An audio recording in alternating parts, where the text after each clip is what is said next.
Very good morning to all of you. Here in Chandigarh also today weather is very pleasant. I hope weather is pleasant at your places as well. At least this is the first time I'm delivering lecture in a camera mode and feeling little awkward that I'm not able to see the audience. So I hope I'm visible to everyone and lecture is clear to everyone. In between, if you want to stop somewhere, you want to have some queries, you can request and we can interact at that time. So starting with my talk, ARM processors and its applications. Before I go with my talk or with my presentation, I would just like to let you know that whenever we are talking about embedded systems, there are four things which come in our mind. First is very important ARM controller, then comes PIC, then AVR, and then you can talk about 8051. So these are the four normally used embedded systems in our academia. And if we talk about 80, it is used for BTech students to be taught as a one of the example for embedded systems. And PIC as well as AVR, they are also introduced in the syllabus for BTech students. For if we talk about higher systems or advanced embedded systems, they are taught in your post-graduation courses. So if we talk about ARM processors, we'll see that this difference between a microprocessor and embedded system is what? Whenever we are attaching input output peripheral devices as well as your memory segments inside the block of the IC. So that's an embedded system. And if we talk about a microprocessor, the latest microprocessors which are launched in the market by Intel, they are i7, i5, they all are a sort of microprocessor structure. But why we need embedded systems? Whenever we have to work with the systems which are independently handled, which are independently handling one function. Like we can talk about working of printer. We want to take the print out. So a simple control system will be used there to just take the working of a printing function only. So I'm starting with my presentation. Here it goes. So the first slide that you are observing here, that is simply the office that I wanted to show for Econ computers for ARM, where licenses are issued to different countries to manufacture ARM controllers that are advanced RISC machines. ARM is what? They are advanced RISC machines. So this is the office in England where the licenses are issued to various companies to manufacture ARM controllers. This is just to have a feel that somewhere some function is going on with these processors. So very important to see this next slide. Why to discuss ARM when we are discussing embedded systems? Why we need to discuss ARM when we are talking about embedded systems? The first and very important thing that ARM is having special feature in it, that it doesn't try to create 130-watt processors.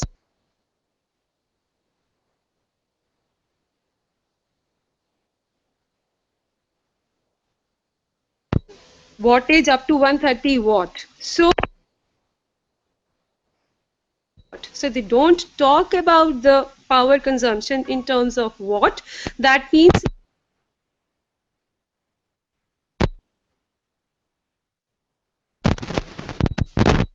I have to see this also. Okay. Okay. So whenever we are talking about ARM processors, the main interest of ARM processors is only the power consumption, which is very important to understand that the latest processors even, they are consuming a lot of power while working as a microprocessor, but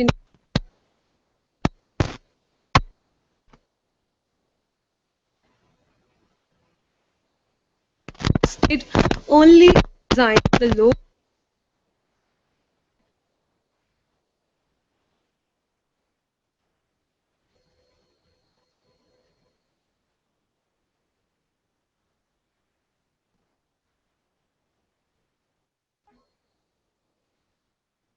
very less power.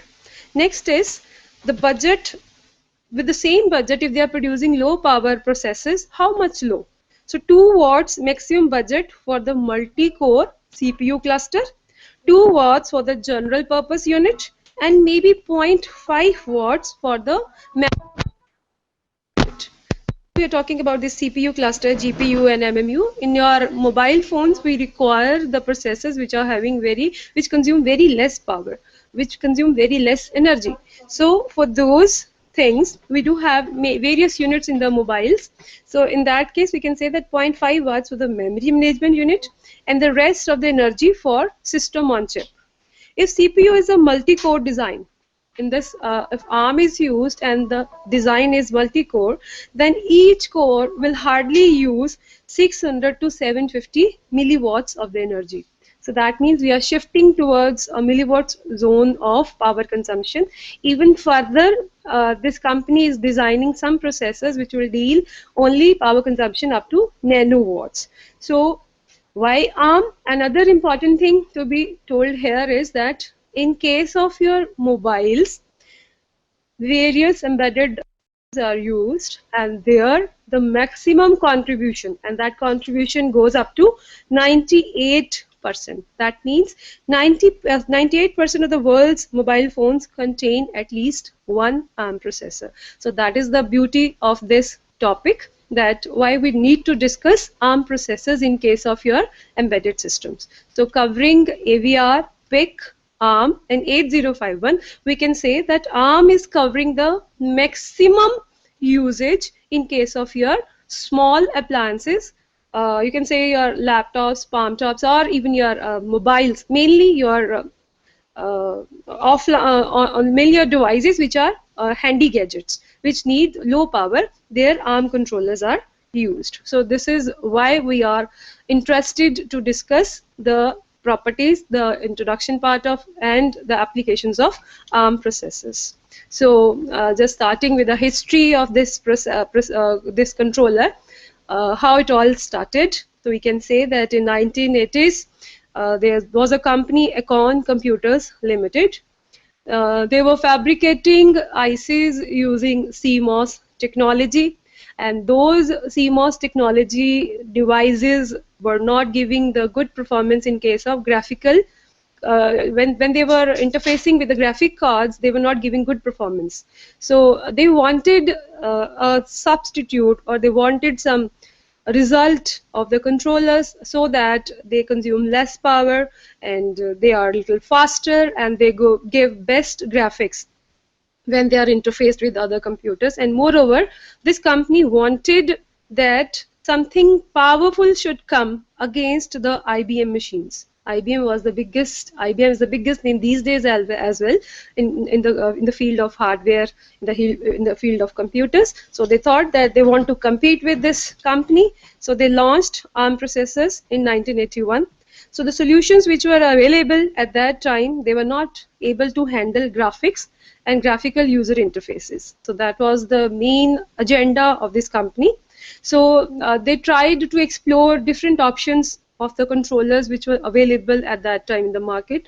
You can remember the name 65000, one of the company, Motorola, launched this type of controller somewhere in 1980s. So they tried every controller of every company, but no controller was able to handle the graphics. So they themselves thought that now it's the time to design a core by themselves. So this company, ARM Core, dubbed ARM1, and the first ARM which was delivered in the market was in 1985, and it was known as ARM1. So this processor, when it was used in conjunction with BBC Micro, they helped in developing the next generation, which was known as ARM2. So this is how this company came into picture.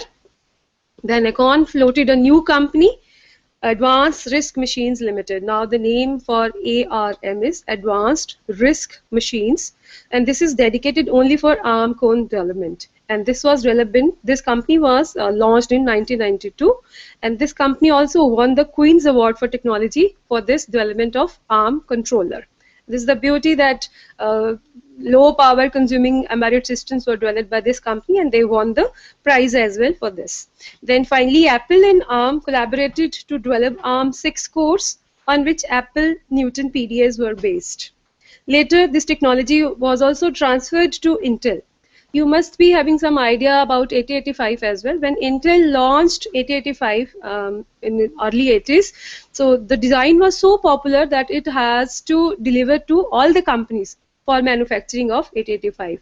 So finally, this ARM also got so important and so famous in the market that company was not able to give the supply as required by the market. So they what they finally did, so they finally shifted this technology or delivered this technology to other companies as well. They delivered it to Intel as well, which further modified it and developed its own high performance line, which is termed as X scale. So at present, if we talk about ARM controllers in the market, they are in the form of Cortex or X scale line. This is the advanced technology which is available right now. So ARM is involved with developing cores primarily, while its licenses make microcontroller and processors, the most being popular are ARM7 TDMI. We'll further discuss what is TDMI. One by one, we'll discuss all these terminologies in further slides. Then it's not not wrong to say that ARM itself do not produce any controller. It is only an organization which is further giving licenses to various companies to manufacture ARM, and these ARM machines are further manufactured by, some names are quoted here for your reference, that these companies are now manufacturing ARM controllers. One is Alcatel, then Lucent, then Apple, Atmel, Cirrus Logic, Freescale, DEC, then Intel, LG, Marvell, Microsoft, Nvidia, Qualcomm, Samsung, Sharp, ST Microelectronics, Symbiosis Logic, Texas Instruments, VLSI Technology, Yamaha, Zilabs, etc., etc., etc. These are only a few companies to name which are manufacturing ARM controllers, and they are getting their license from ARM company only, which was established in 1992, which itself do not manufacture any controller. Then talking about different types of ARM controllers, they can be divided into two parts. One is application processor and second category is embedded processor. They are manufacturing both kinds of processors. So talking about application processors, it is suitable for fully featured operating systems, for example, Linux, Windows, real-time, etc. You must have heard these days people are working on Raspberry Pi. So that is the form of this ARM controller, where this Linux is installed. Actually, whenever we are putting on our computer system, what is happening? After some booted programs, Windows is uploaded. But in case of these small computers, which is of the cost of 3,000 only, this Raspberry Pi, in this all the internal bootup programs are visible to the user. User can see all those bootup programs and can even understand how process is going on before the uploading of the Windows, and whole control is given to the user. They can convert it to a desktop by using it as they want. So then we can say that these application processors are used in smartphones, these are used in mobile computing devices, and now even servers are using these ARM controls because of their low power consumption, which is very important these days. Then finally, the processor which is there in the market in case of ARM, that is Cortex-A, and that is suitable for these applications that are quoted above. Then coming to embedded processors, these include microcontroller products as well as a wide range of other embedded systems. In this category, if we talk about ARM Cortex-M, this is the family which is very popular in the microcontroller market, and Cortex-R processor, these are used in specialized controllers. And what are those controllers in computers? Like hard disk drives and automotive applications. In these applications, we are happy to use these Cortex type of devices which are launched by the ARM company. So further, I'm introducing now ARM. It was just the history we're talking about. Now coming to main introduction part of the ARM, that ARM machines have a 32-bit reduced instruction set computer.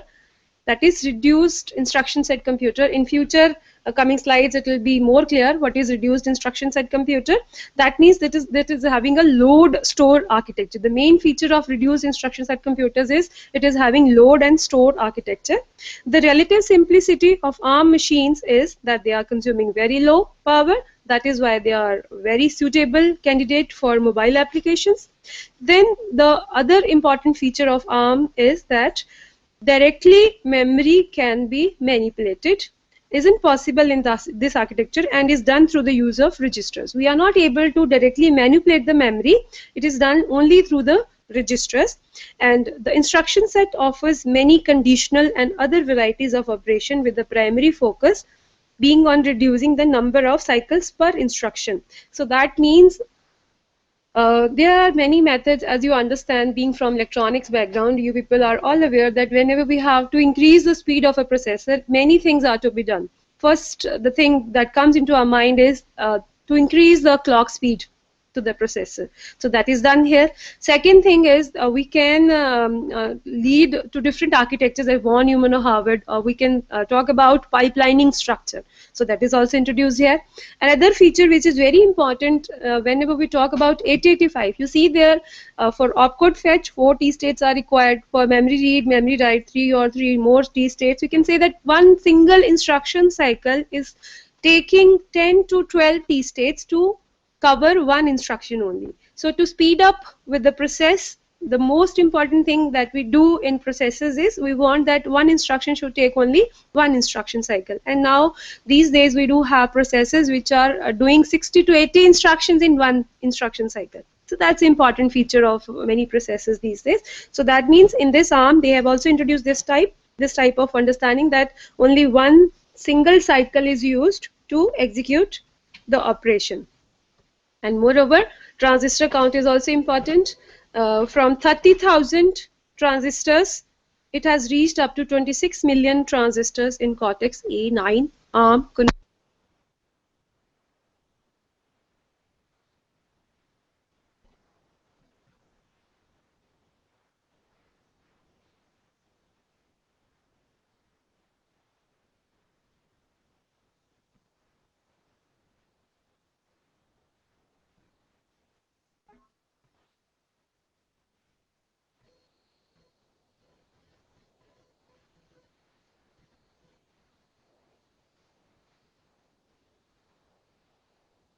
Brain width is very small and they are consuming very little. This is the technology that we are using to make these Cortex A9 processors. That's why we are able to install so many transistors on a single IC. So now coming to this mobile phone that we are talking about, we are always saying that your ARM controller is using low power. That's why it is used in mobile phones. So this is just a slide which is just helping me to explain that in mobile phones where these ARM controllers are used and which controls are to be taken smartphones. So we can see that at the top there is sensor hub. We talk about this sensor hub, there are 25 to 30 sensors are there in your mobile phones, and out of those 25 to 30 mobile sensors, there are 10 to 12 sensors only for temperature. And what sort of temperatures? CPU temperature, outside temperature, inside temperature, then room temperature. Many sensors are there to find out the temperature conditions of the working of the efficiency of the system. So then there is touch controller. These all controllers are based on ARM working. That's why we have shown all these controls on the smartphone. Then coming to SIM. Another is power management, which is very important. Whenever there is message on your mobile phone that battery is less, put it to power, put it to some power supply for charging. That means that signal is given by the ARM controller. Then further we do have some ways to communicate with other devices. That is wireless communication, Bluetooth, Wi-Fi and FM. This is also controlled by these ARM controllers. There is audio hub. One is NFC. NFC, I don't know you people have an idea or not. If you people are sitting in front of me, then I would have asked you. So here I'm just delivering. NFC is near field communication. That's a simple device we can keep at our home. India, people, I don't think anybody is having NFC. Even I have not purchased. People are very less aware about this NFC. What is this? That's a simple device we can keep at our home.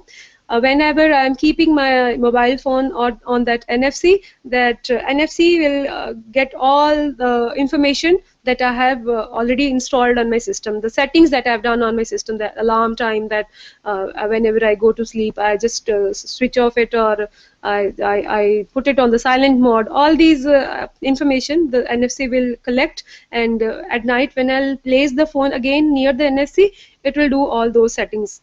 I don't have to do anything. So this is the working of NFC, and that is all ARM-based control. I hope NFC is not used by anybody here in India. Then is GPS. We all know that we are happy when we are in our cars. We want to track the system, and the system is letting us know that in which direction and how many meters is the distance away from highway. So that is also working with this. Then apps processor is there, a modem, and camera ISP. So the many things which are to be controlled by the controller. Other products which are there using ARM, one is graphics card. This company Nvidia, they have launched graphics card. So you can see here that if ARM has given licenses to other companies, so these companies are delivering to the market various products. Nvidia, this company has given a graphics card based on ARM controllers. Then Samsung processor. This Samsung company is also a licensee of this ARM controllers. You have to stop. Just a minute.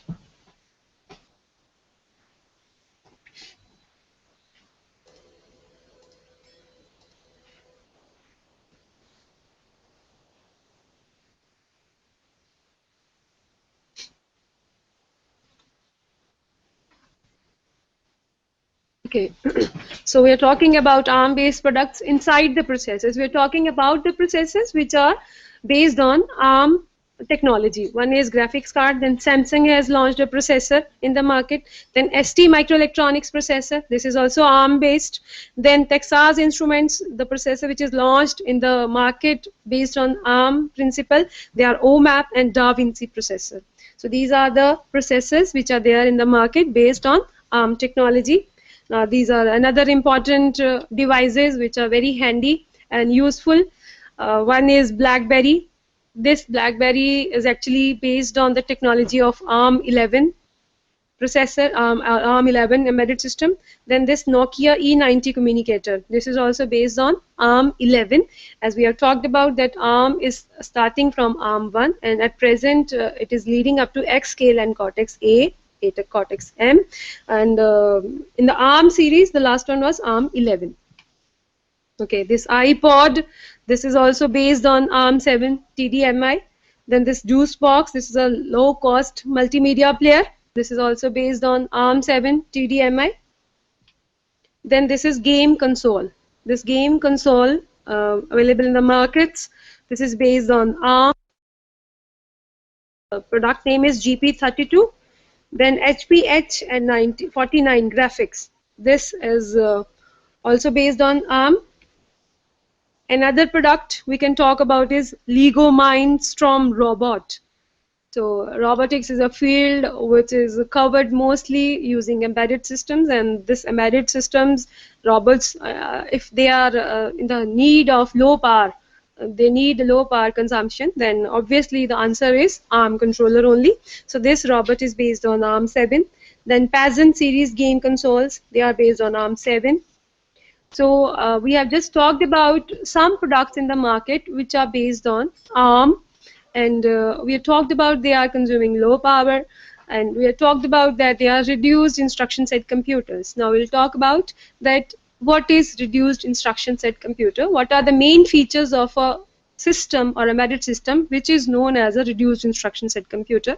So we can say that this ARM is not 100% reduced instruction set computer. So finally we are here to say that some features are against RSIC. So which features are in favor of reduced instruction set and which features are against this RISC? We are going to discuss in these two slides. This says that ARM is having a large register file, and these registers are from R0 to R16. The names, general purpose registers which are available with ARM are R0 to R16, and this is against RISC. Reduced instruction set computers do not need a large register array. If we are having a large register array, that means it is somewhat deviating from the technology RISC.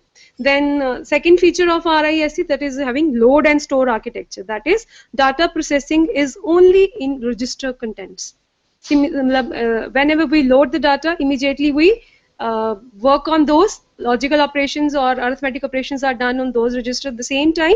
We do not send it to some other temporary registers, and similarly at the same time they are shifted to the register. In one instruction only we are doing the arithmetic calculation as well as sending it to the another register for storage purpose. So that means that is a load store architecture. Then they are having uniform and fixed length instructions. That means if it is talking about a 32-bit processor, that means all the instructions will be 32-bit. And if you're talking about thumb mode, that means it is having 16-bit instructions, reducing the size of the instruction but increasing the code density. So code, that means it is having good speed. Some problem? Net slow है शायद, net नहीं है अजीब अच्छा है, ऐसे अजीब नहीं है। कौन मतलब वो कौन सा सुन रहे होंगे जब नेट ही स्लो है, उनको भी नहीं दिख रहा होगा, आधी बात सुनते हैं आधी जाती आधी नहीं। नहीं नहीं मैम, आप उधर तो फास्ट है, ये वाइफ उधर कनेक्टेड है, स्लाइड हो रही है आज।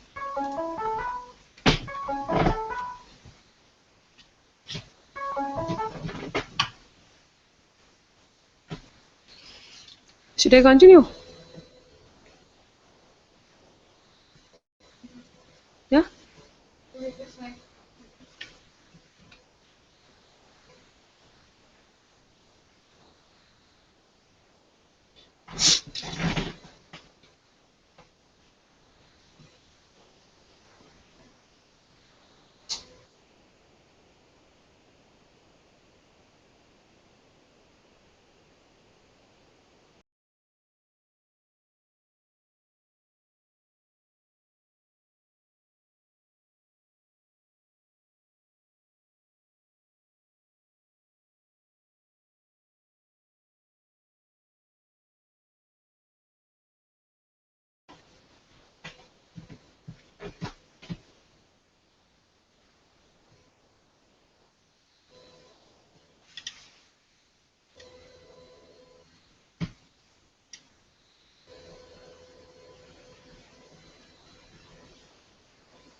Okay. So this is a 32-bit processor. Another feature for this ARM is that it is having good speed and power consumption ratio, that is consuming less power. Then it is having high code density. What is this high code density? If less space is taken by the instruction and more work is done by that instruction, so that a microprocessor can have a uh, high code density. That means less space it is occupying and more work it is doing. That is known as higher code density. And mostly all the instructions are single cycle executions. Now, that means that in one single cycle they are executing the complete instruction. Then the speed, that is the clock which is applied to these ARM controllers, is ranging from 1 megahertz to 1.25 gigahertz. So which is obviously increasing the speed and execution speed of these controllers. Now coming to other features, this ARM support Java Jezzel DBX, that is direct byte code execution. What we understand by this term Java Jezzel DBX? This Jezzel DBX is used to deliver very high performance Java in mobile handsets and other consumer devices without affecting memory consumption, battery life, or user. They don't disturb the user. So that means if high performance is required in mobile handsets and we don't want affect to the memory, then this Java Jezzel box addition is done in your ARM controllers. Then these are having DSP enhanced instructions. As we know that in case of our mobile handsets, image processing is to be done, speech processing is to be done. So DSP enhancement instructions are there in case of these ARM controllers. This support trust zone technology, that is additional security core. What we understand by this trust zone technology? As we know that bank is also in our hands. we interact with our banks online, we do all the transactions through our mobile phones using your accounts. So you don't want that these accounts to be hacked by anybody else. So this ARM controllers are giving us extra support, and they are giving a trust zone technology in which we are comfortable using these online transactions with our banks. Then it is having conditional execution of all the instructions. It is against risk. So against risk, that means if we talk about any instruction, even move, even add, that will always have some condition attached to it. So that is against RISC. Then it is having 32-bit barrel shifter. Barrel shifter is just like a tank which is shifting a lot of data in single instruction cycle. So it is also against risk, because risk says that one by one it has to be done. Then it is having inbuilt circuit for debugging, which is very important. We need to know that at what point of instructions there is error in the functioning of the controller. So for that purpose, inbuilt circuit for debugging is required. We don't want to pull out the controller then debug it. So in circuit debugging is very, very important. Then coming to this ARM nomenclature, in many previous slides I have mentioned TDMI, I have mentioned that is TDM. So what is T, what is D, what is M, that we'll now try to understand. Whenever we see ARM, the nomenclature is written like this: ARM, XYZ, TDM, IEJFS. So we'll just elaborate these terms. What are these terms? So we have already talked about some Jezzel box data byte code, and we have talked about DSP enhanced instructions. So we'll see that in which type of ARM controllers these type of facilities are available. So if this type of nomenclature is given on the IC, so X means Siri, Y means memory management unit. If Y is mentioned there, that means memory management unit is inside it. Then Z means cache memory. Cache memory is important, to execute the speed, to increase the speed. This memory is very important, very expensive memory as well. So if Z is used, that means the system is carrying cache inside it. Then T is a thumb type of architecture in case of ARM controllers. What is thumb? Thumb means that if it is a 32-bit processor, all the instructions will be of 32 bits. But if we reduce them to 16 bits, we can see that in one complete instruction cycle, we can execute 2 instructions. So that means one instruction is now becoming of only 16 bits, and one byte is complete. One word length in case of your ARM controller is of 32 bits. So that means 2 words are getting executed at same cycle. So that is obviously increasing the speed as well as the code density of your ARM controllers. D is debugger, that is in circuit debugger is available. M is multiplier, that is multiplying unit is inside your ARM controller. Then I is embedded ICE macro cell. Then E is enhanced instructions. In case of your DSP or some other applications, you need some different type of instructions, some special instructions. So those enhanced instructions are available if E is mentioned on the IC. If J is mentioned, that is Java acceleration by Jezzel, and Jezzel you are now understand that is for just not disturbing memory management unit while working. Then F is a vector floating point. F is vector floating point. That means some floating point unit is also available inside your ARM controller. Finally, S is a synthesizable version. Synthesizable version means that if this controller is given to somebody, they can add on some extra features to that. They can synthesize with that some extra features in it. This is just a more elaborate understanding of these terms. M is multiplier. That means it is having a hardware multiplier unit doing multiplication. Extra addition in case of your controllers are your units which can perform these arithmetic, you can say, calculations. Then I is indicating embedded ICE macro cell. What is this macro cell? This is the hardware circuit which is used to generate trace information. Trace information is also related to debugging of the internal programs, that somewhere you want to correct the programs inside your system. So that is a simple extension which helps us to internally debug it. So this feature is used in advanced debugging and very useful in bug fixing actually. So that's why we always say that your mobile phones do not carry any virus. These are very safe to use. Then is E. E is enhanced instruction set. This is maybe for DSP, as mobiles have to do all the image and signal processing structures. So they need some enhanced instruction sets as well. So they are coming under the category E.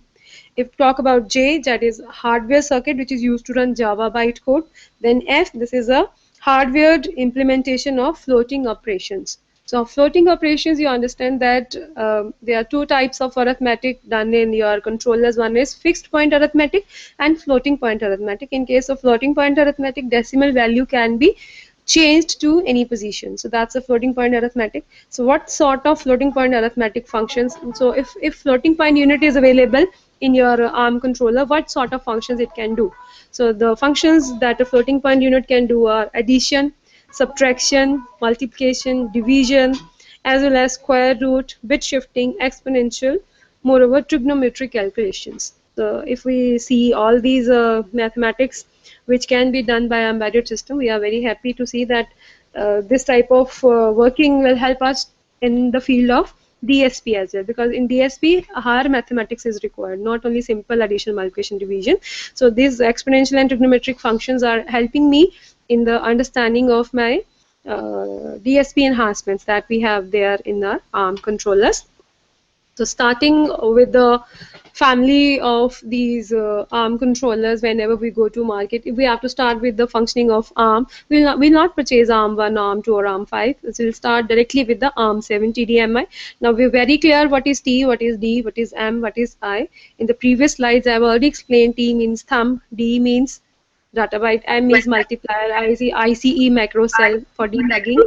We are happy now that these terms are giving me an idea which facilities are there in type of controllers. So ARM 7 is the starting point, then strong ARM, ARM 9, then ARM 9 TDMI, ARM 9E with the extended instruction sets, then ARM 10E, ARM 11, then Cortex, and finally X scale. And the history of the ARM controllers, we told you that Intel launched X scale line in collaboration with the ARM, that is Advanced RISC Machine Computers Limited. They have launched this X scale, better version of these ARM controllers for your mobile phones. So we'll just talk about these family members, little bit about these family members, that what are the special features of these family members, and how we can say that the latest processors using Cortex, using ARM 9, ARM 11, they are the best ones. We talk about ARM V1. So that is simply a 26-bit instruction set.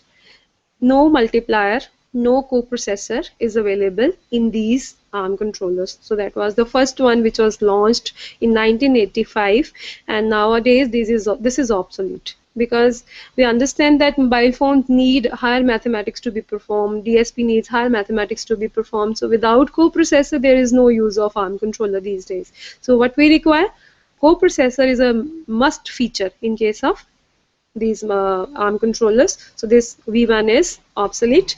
Second one is also obsolete, but what was added in that? That was coprocessor was added, 32-bit instruction set. Then ARM 3, that is carrying 32-bit instruction, but still we can say that this is obsolete. In market 4, 5, 6, these are also available, but we don't talk about whenever we install some ARM controllers in our labs as well, in academia, whenever we want to install some laboratory systems using these ARM controllers, we directly start with ARM 7. But we'll just talk about that in ARM V4. Signed instructions were added, signed load and store instructions were added, and thumb mode was added. So this is just the development of phase of your ARM controllers, how these were developed one by one.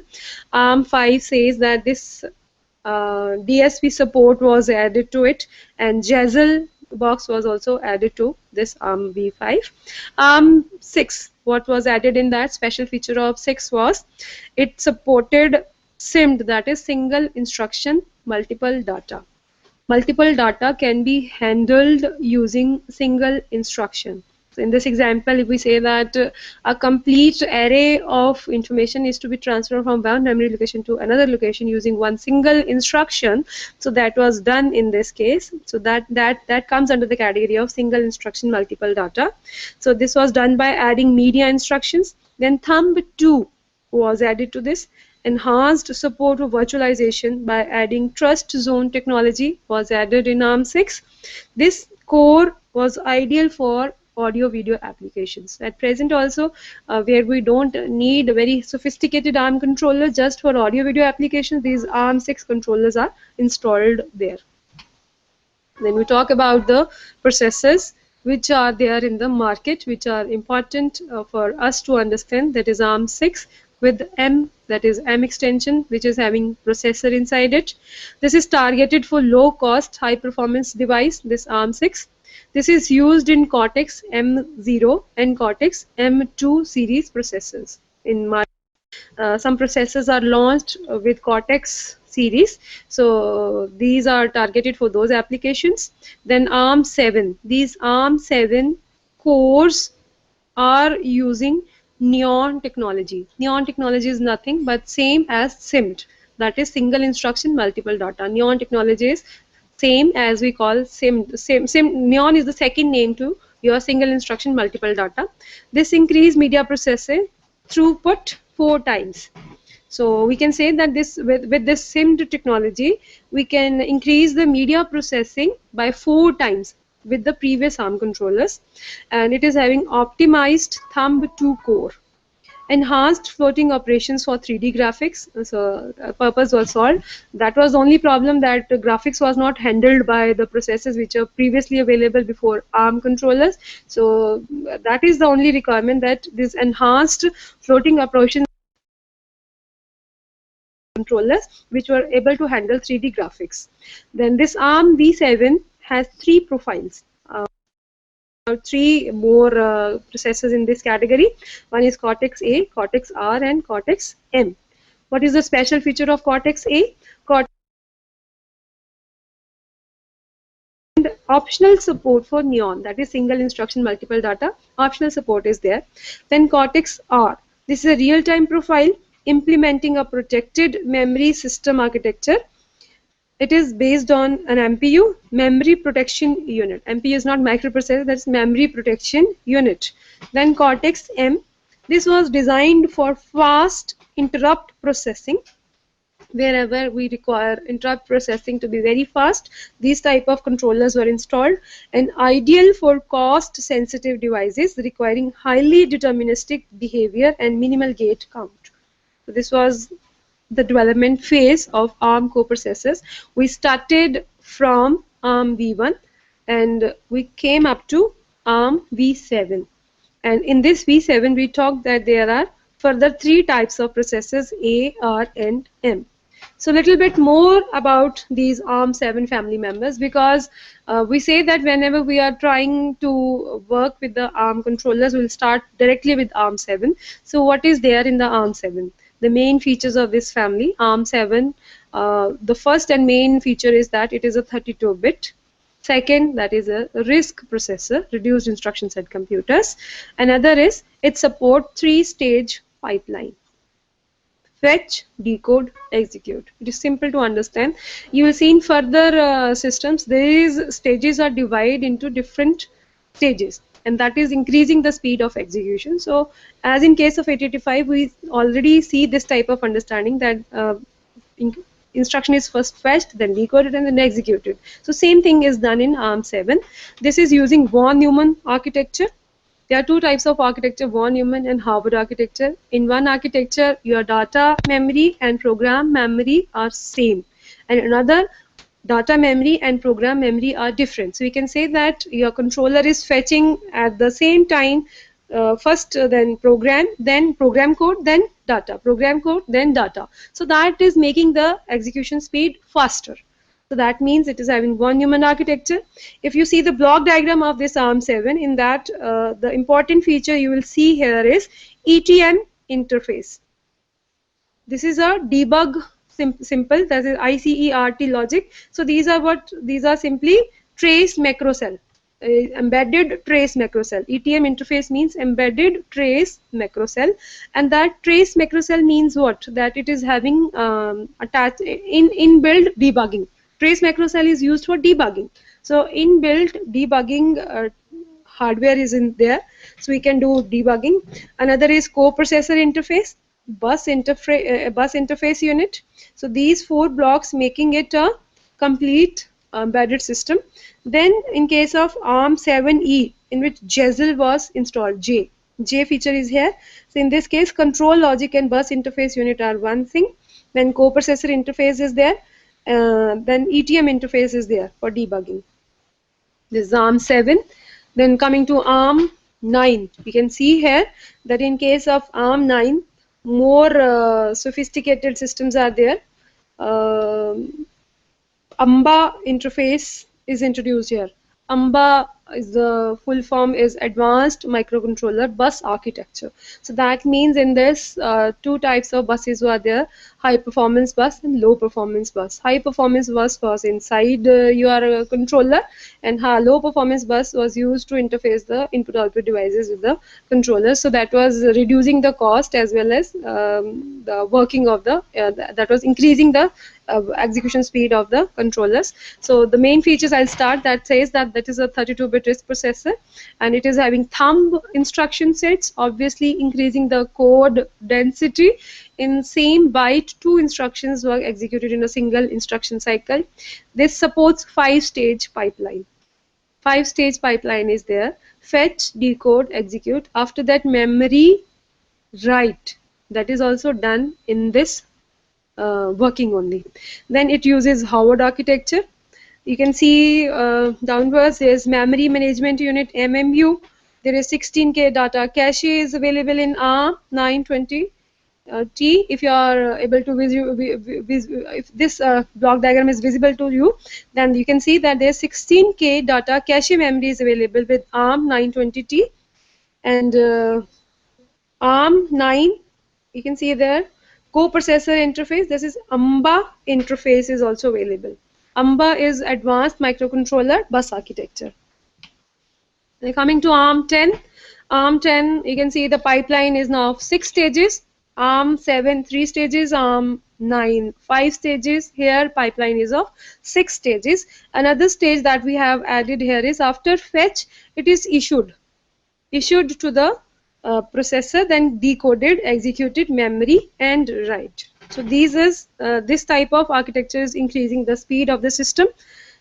This is having DSP instruction sets as well. In ARM10 family, the thing that was added in the system was DSP instruction sets. This is a 32-bit RISC processor. Supports 6-stage pipeline: fetch, issue, decode, execute, memory, write. Uses Howard architecture. And you can see the complete name is 1020, 1020E. E is 1020 is the series. E is extended instruction set.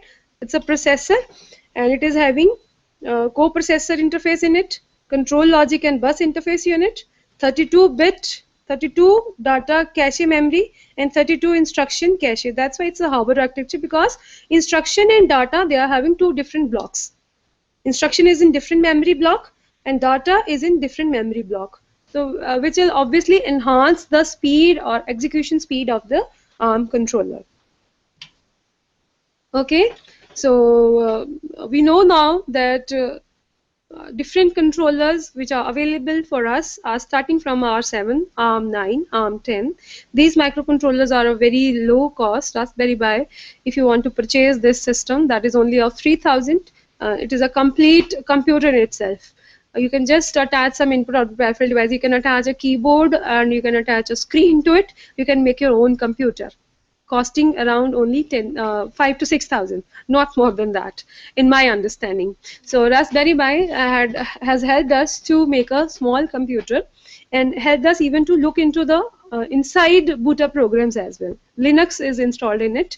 Then if we talk about development tools, if we have to work on these microcontrollers, if we have to work on these ARM systems, then what do we need?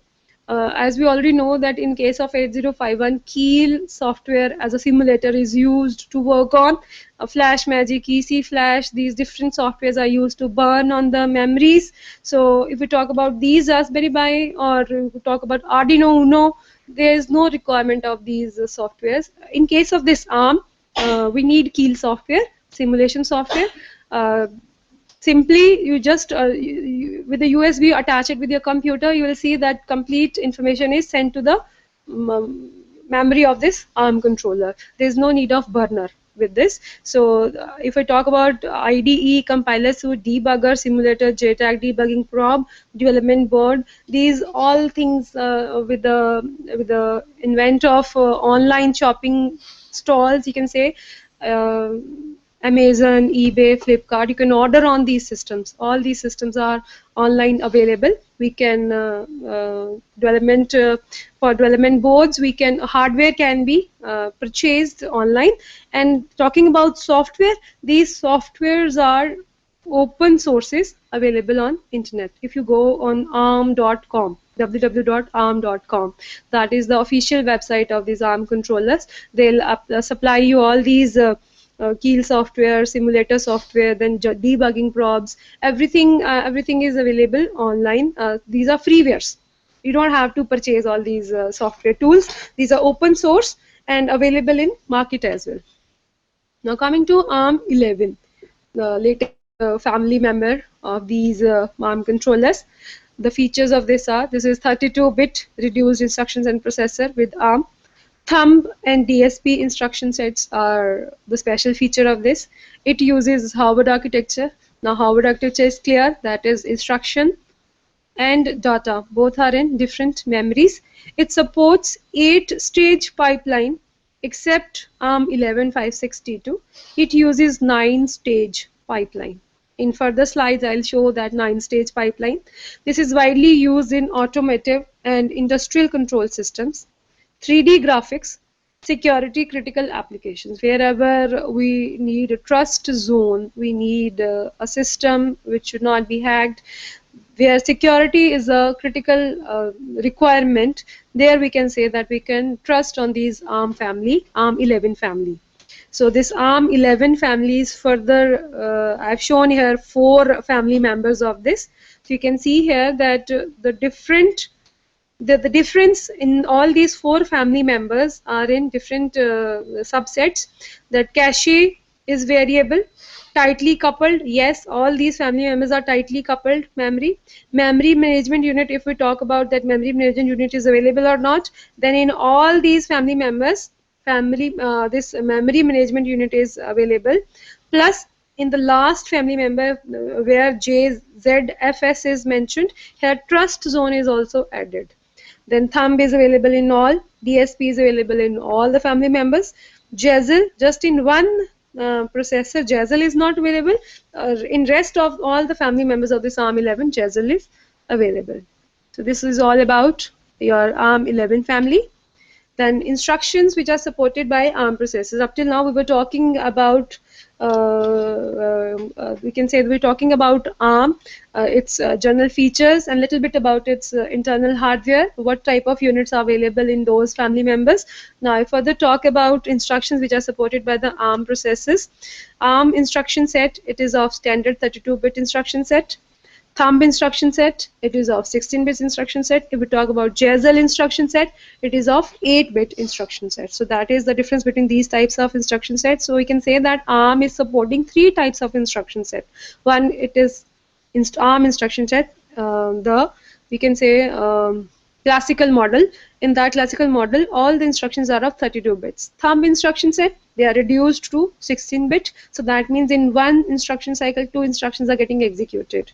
Then in Jezzel instruction set, 8-bit. That's why Jezzel increases the speed by 4 times, because 8 into 4 is 32. So that is 32 bits are converted to instructions of 8 bits. So those 8 bits instructions, that means 4 instructions are getting executed in one cycle. So that is the beauty of these instruction sets, which are there in ARM processors.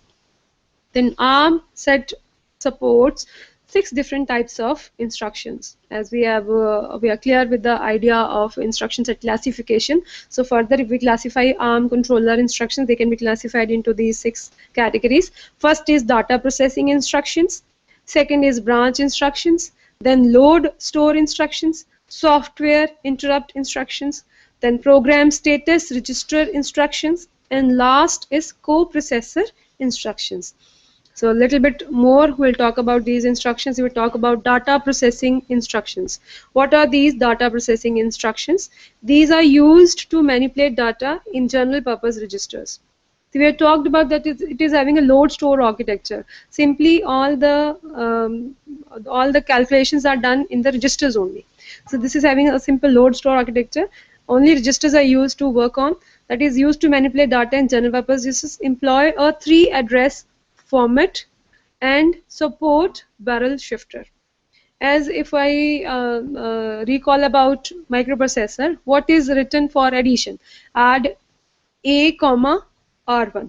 So that means r1 is not available in microprocessor, that is in microcontrollers. Okay, if we talk about microcontroller only, that will be add a comma r1. That means one data has to be in the accumulator, another data in the general purpose register, and finally the result is stored in accumulator. But here you will see the syntax is different. There are 3 address formats are required. That is, I need if I write add r2 comma r1 comma r3, so that means r2 is equal to r1 plus r3. The 2 registers are used for adding, and third register is to show that in this register you have to store the result. That's what we are talking about, that is having 3 address format. So the data processing instructions cover following categories. One is arithmetic instructions, in which we can do add, subtraction, then we can reverse subtraction can also be done. In further slides I will explain these arithmetic instructions in detail. Then we are having move instructions. Then we are having bitwise logical instructions, in which we can simply and or simply with a bit we can complement those. A single bit can be complemented, which is a very important feature, because you know that with the input output devices you are interfacing some device. You just want to switch on or off that particular device. So it is always good to complement or to work with that single bit. Then further we are having comparison instructions, and next is multiply instructions, MUL, MLA, even division instructions are there.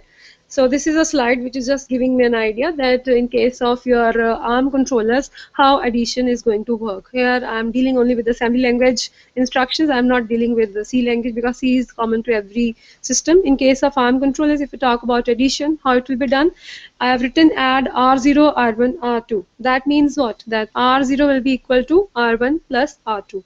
And you can see here it is very simple to understand.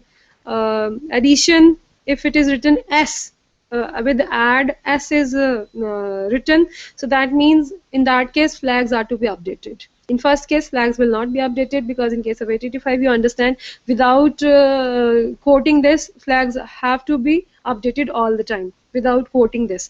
But in this instruction is given to us whether flags are to be updated or not. So that means addition S is written R1, R2, R3. That means R1 is equal to sum of R2 and R3, and in this case flags are to be updated. Subtraction, similarly, R1 minus R2 will be stored in R0. Then subtraction, flags are to be updated.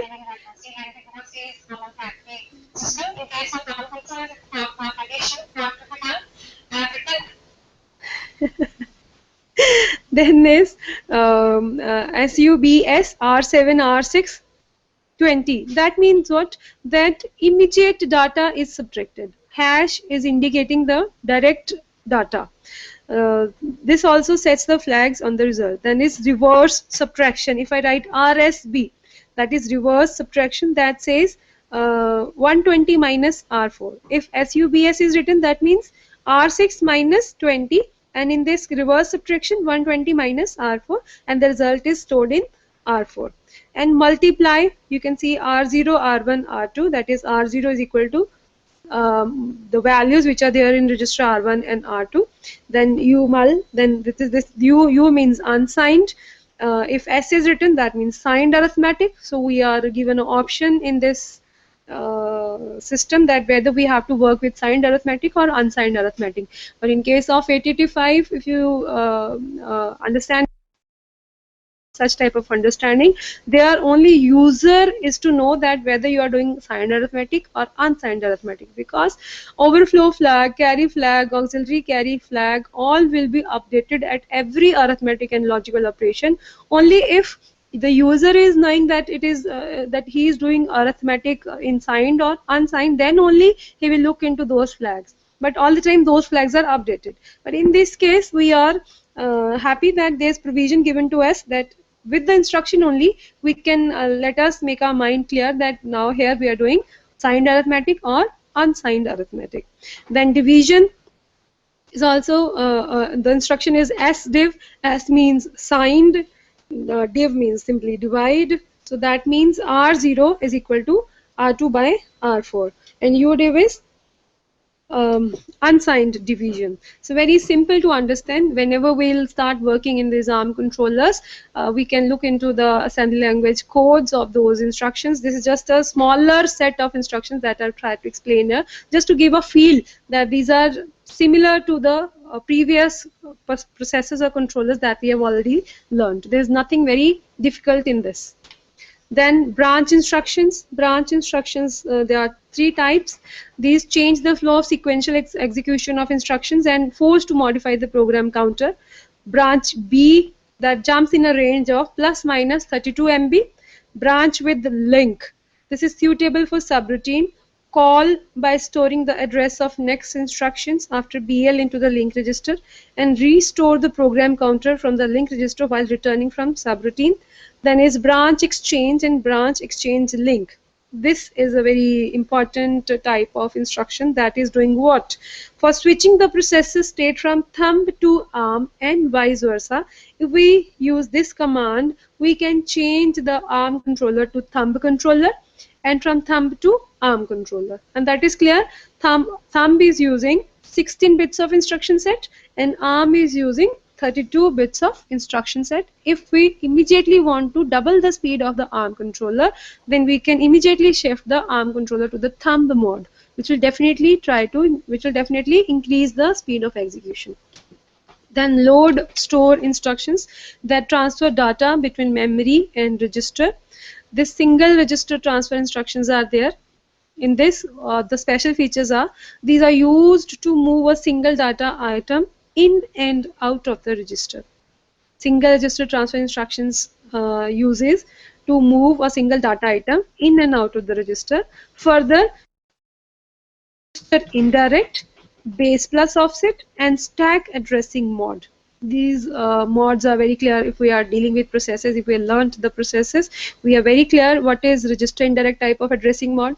We are very clear base plus offset. We are just adding the offset to the base and we are getting a different address location, and stack addressing mod. So all these modes are supported in this single register transfer instructions.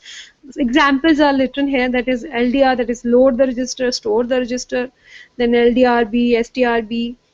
These are simple examples of those transfers.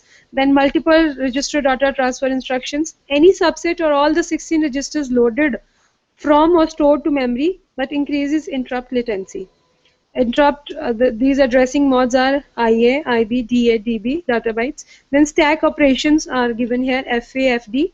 Then swap instructions are there, swap the content of memory with the content of registers. Simple instructions are SWP, SWPB. Whenever we look into the, you can get the complete index from website. From arm.com, you can get the complete index of all these instructions and full forms of all these instructions. Then software interrupt instruction. This is used to call the SWI exception handler. This is operating system functions.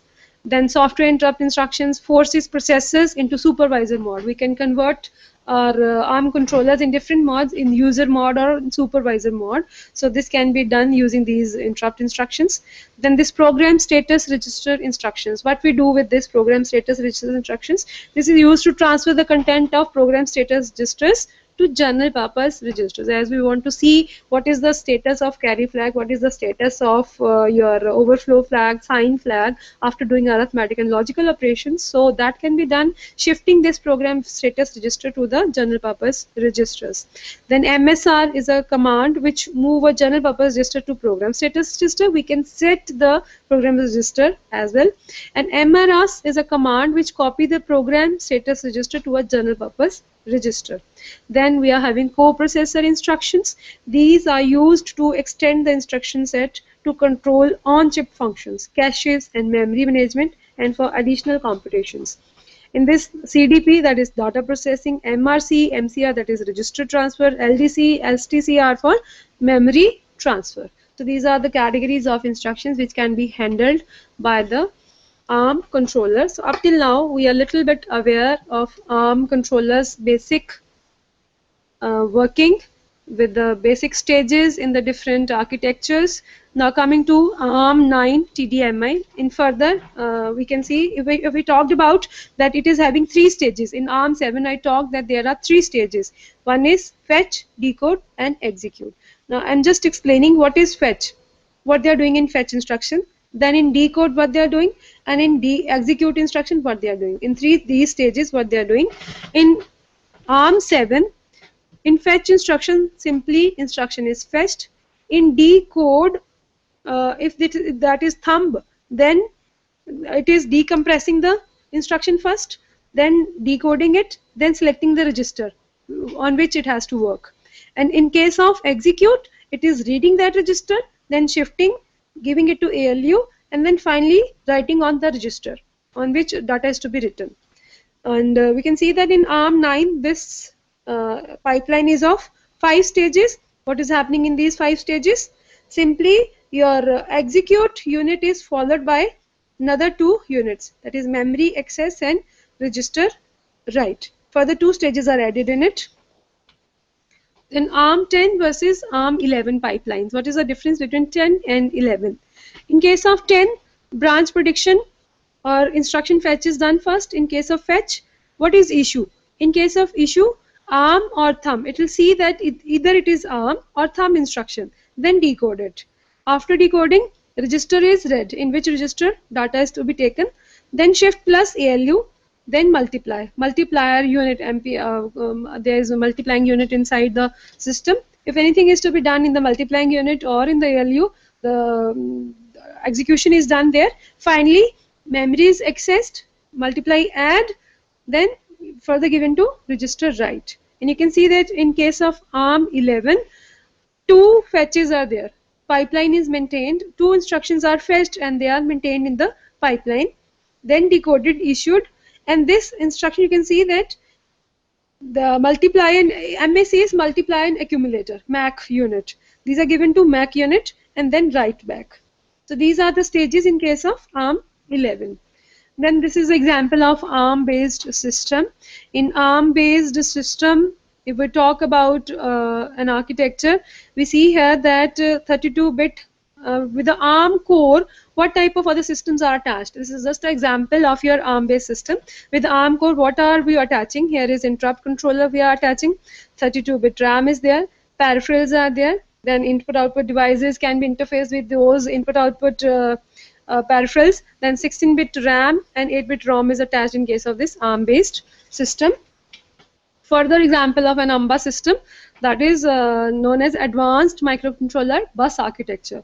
It is a beautiful use of your address and data buses. It is beautiful use of your high performance and low performance bus here. So we can see here that the internal system where high bandwidth on-chip RAM, high bandwidth external memory interface, high performance ARM processor, DMA, bus master and APP bridge. All these internal systems are attached using high performance, that is advanced high performance bus. And another is advanced peripheral bus. This APB is a advanced peripheral bus. This is low power, non-pipelined, simple interfaced, and this is interfaced with the peripherals which are attached to your ARM controller. And in case of high performance bus, this is pipelined, this is burst support, and multiple bus masters are there. This is very beautiful example of your ARM system. Then advanced high performance bus, if we talk about this, we can see here there are three masters and different slaves which are handled by these different masters. uh, Multiplexing is used here actually to manage this show. Whenever many masters working, so multi-core system is used here to handle these peripheral devices using these masters. Multiplexing type of system is used. So this is also a very important part of the ARM controllers, that advanced high performance buses are dealing with these peripherals. Now coming to the last part of my presentation. Actually, up till now, what I was talking about, it was all about ARM controllers. Being from electronics background, we are mostly interested in the block diagrams or in the working or the application of the systems. But being a teacher in physics department, I am much interested to know about the technology behind small size, because all the time we are talking about the system is moving towards a compact system. We all the time talk about that the systems are becoming day by day very compact, very small, they're consuming very less power. So my main concern is also to make you understand that it's not only the VLSI technology which is helping us, but it is also the physics background which is helping us to make these systems to be installed on VLSI technology, to be taken. And what is the main technology that is dealing with this is, that is plain FinFET transistors. Here the main technology which is used in VLSI technology to reduce the, or we can say that in the nutshell, I can say that on a IC, if I am increasing the number of transistors, that means I talked in ARM, beginning of the ARM controllers, there were only 30,000 transistors, and nowadays billions of transistors are there on a smaller segment of that IC. And we know that ULSI or WSI technology is helping us to fabricate those ICs so that power consumption is less and the size is small. So behind that technology, what is there? Up till now, we were just trying to understand that CMOS is the technology which is helping us. No doubt CMOS is there, but CMOS in a different version or different, you can say different form. Different fabrication technology is different. So what is that difference? In 1971, when we started making ICs, that was a micrometer technology. Micrometer means what? What we talk about the size of the transistor. Transistor size is what? We can say the distance between gate and drain in case of CMOS is the width of that transistor. That is the size that is defined as the size of that transistor. In 1970s, when fabrication of ICs just started, at that time that distance was in micrometers. Then we these days talk about nanotechnology. What is that nanotechnology in our electronics? Not only nano materials, not only nano wires, but also the consumption in terms of nanowatts, and secondly the dimension of those transistors in terms of nanometers. So if we are a little bit clear about the roadmap, Intel is all the time, all years, giving its roadmap of electronics. That roadmap is saying that in the last year we were working on 22 nanometer size of the CMOS device, and at present ARM controllers claim that they have reached up to the size of 14 nanometers.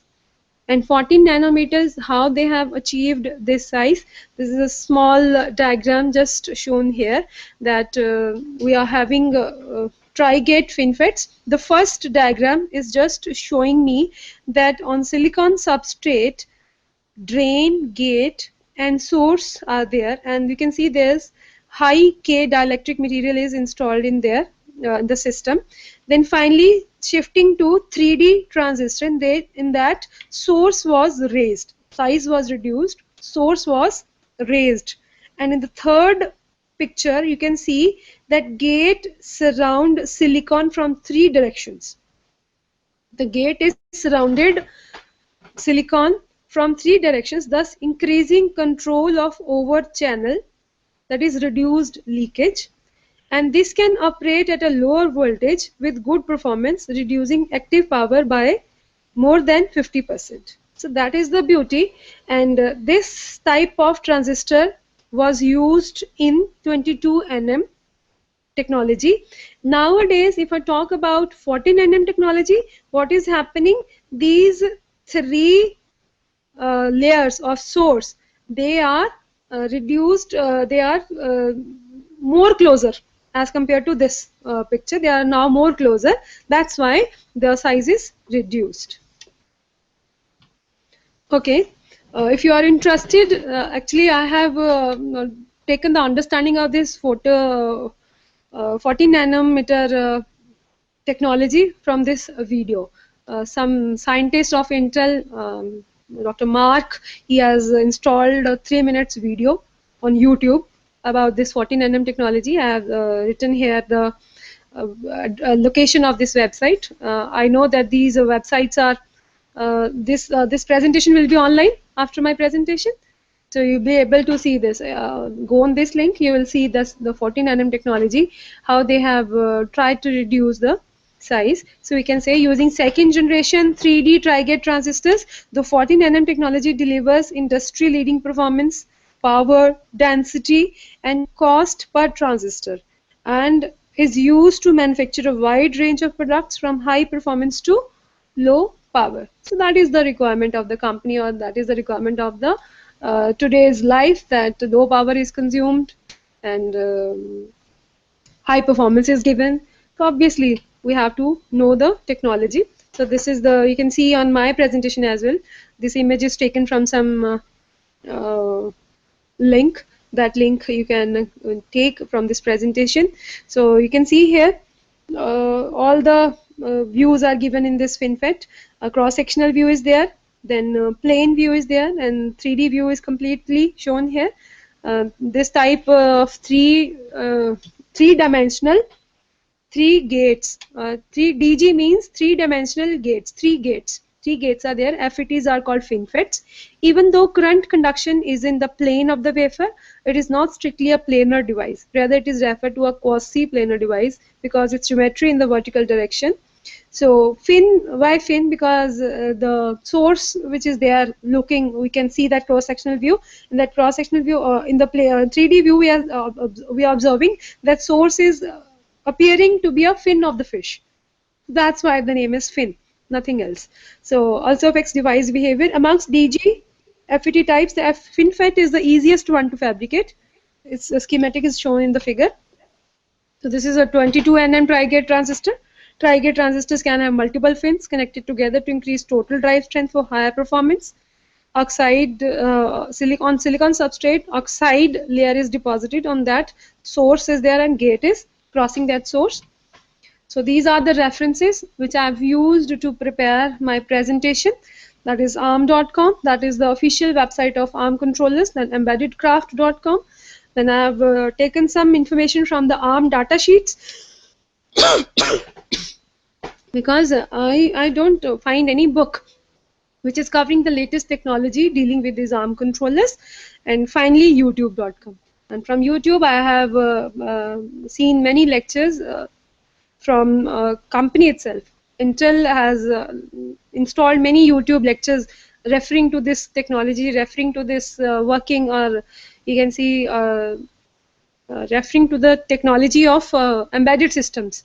So there are beautiful lectures present there, and they are directly by the company, which is giving some Java simulations as well, which is giving some you can say animations are there to show the working of this 3D FinFET transistor. So that's the beauty of internet these days, that you get the information very clear on these systems. So this is all I have to deliver regarding my presentation. Any questions? You are most welcome.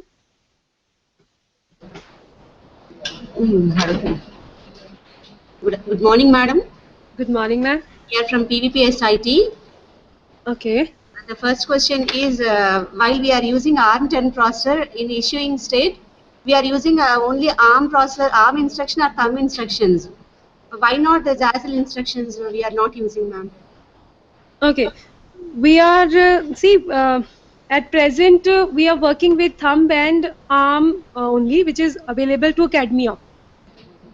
in industry, Jezzel instruction is obviously used. In industry, when they are working with ARM controllers, Jezzel instruction set is available to them. And if we look into the systems available on your, if we talk about the freewares available on website, you will get to know that instruction set as well. Start working with that, you will get to know. Industry is working on that. You have shown we can transfer the ARM instruction set to thumb and vice versa. Yeah. Right? If we are going to transfer the thumb instruction set to ARM instruction set, then we can simply put zeros in the case of higher order bits. But what is the technology that we are using while transferring the 32-bit instructions of ARM to thumb? Pardon, can you please repeat the question? ARM to thumb instruction and thumb to ARM instructions we can transfer. While we are transferring the thumb instruction set to ARM, we are having only 16-bit thumb instructions in the sense. So we can simply put zeros in the higher order bits of ARM.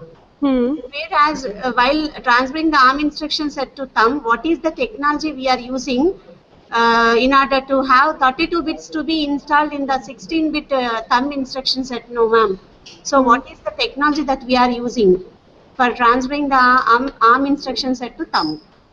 Actually, I have just told that there are some instructions only in case of, in my slides, you can see that there is instruction in branching. The only one instruction which is there, branching, with that instruction we can convert the system thumb to ARM, ARM to thumb. Only with the instruction we can convert that. Yes, ma'am. Thumb instruction set is only 16-bit instruction set, no? Yeah, 16. But ARM instruction set, in the sense we have to accommodate 32-bit. See, in my understanding, if I'm not wrong, then when we are converting from 32 to 16-bit, yes. So that means your size of the instruction is getting reduced, but the word length is 32-bit. So that means in one instruction cycle we are going to handle more instructions. Okay. If the instruction cycle, if the instruction is of 32 bits, so that means in one instruction cycle we are going to handle less instructions. If the size is getting reduced to 16 bits of the instruction is coming out there, then it is obviously enhancement in the speed or the execution of the system, that we are reducing the size of the instruction there. And well, that is the beauty.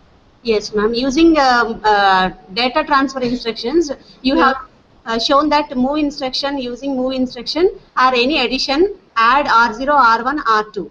That means R1 plus R2 is equal to R0. Yeah. Yeah, there we are going. No, that I have shown not for move instructions. Add, ma'am. Add, yeah, I add. R1, R0, R1, R2, in the sense R1 plus R2 is equal to R0. Yeah. Yeah, there we are losing the memory now, ma'am. Why we have to use more memory instead of using just add R0 and R1? We are using more memory.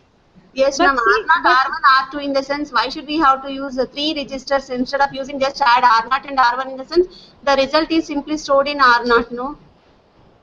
Yeah, that is the, see, I am just explaining the internal architecture. Internal architecture is supporting this type of movement.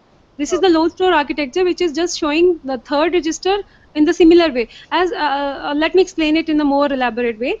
See, if we're talking about add A, R1, if we compare it with 885, yes, ma'am. Then what will happen? Then your A and R1 data are first added, and then the result is stored. Then the result is stored in the accumulator. Then the first data, one data is lost. No. No, when one data is in accumulator, another is in the B register. Definitely lost. Huh? Lost, ma'am. Yeah, it's not lost, na? Yes, ma'am. So, but in this case, when we are adding and using third register for storing, two data is saved there itself. That can be further used. Okay, You're not losing that information. Yes, ma'am. Thank you, ma'am. Next, I'm having two more doubts, ma'am. Definitely, ma'am. What is the difference between built-in self-test and built-in debug? BIST and built-in debug. Okay. Debug means internally you are writing programs, codes you are writing in the IC. Embedded systems are such that memory is inbuilt in the system. You are writing the codes, but if this there is some error in the codes, what you have to do, you have to debug it. You have to bring out the IC first. If it is embedded, internal debugging is not allowed. Then what is to be done? You have to bring out the IC, debug it, then No. again install in the system. So that is a big problem. We don't want the system to be disturbed, because that IC can be functioning on many applications. That is not simply printing the information. That is doing many other functions as well in the computer or in the mobile phone. Okay. So in circuit, debugging is very important. If there's some error, some virus, that can be removed in circuit without removing it from the system. Okay. The final doubt, ma'am, that is, what is the main purpose of barrel shifter, ma'am? Is it application? Okay, okay. I can explain it like that. It's simply a tank which is carrying a set of information in a lot, like a drum, Okay. like a drum. Thank you, ma'am. Good morning, ma'am. Hello, Good morning, ma'am. hello. Ma'am, can you hear me? Yeah. Ma'am, thank you for that wonderful lecture you gave in the morning. We sure learned a lot from your presentation. Thank you so much. Actually, We it was have, difficult to deliver a lecture. I was wondering that who is listening to me. we were listening very intently. We have a question for you from one of our Yeah. students. Good morning, ma'am. Good morning. Ma'am, I wanted to ask, between the 14 nanometer technology and 22 nanometer technology, which one is better and why? Obviously, the 14 nm technology, because of reduction of size and low power consumption. Obviously, 14 nm, and further you will see that 2020 you will be approaching towards 5 nm technology. Okay, thank you so much, ma'am. Thank you.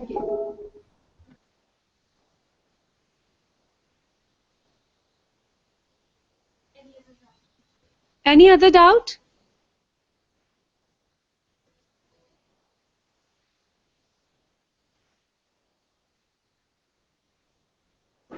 So I'm happy that I've delivered the lecture, and I'm thankful to Knitter organization that they have given me chance to interact with such a beautiful audience whom I'm not able to see them. So thank you. Thanks a lot, ma'am.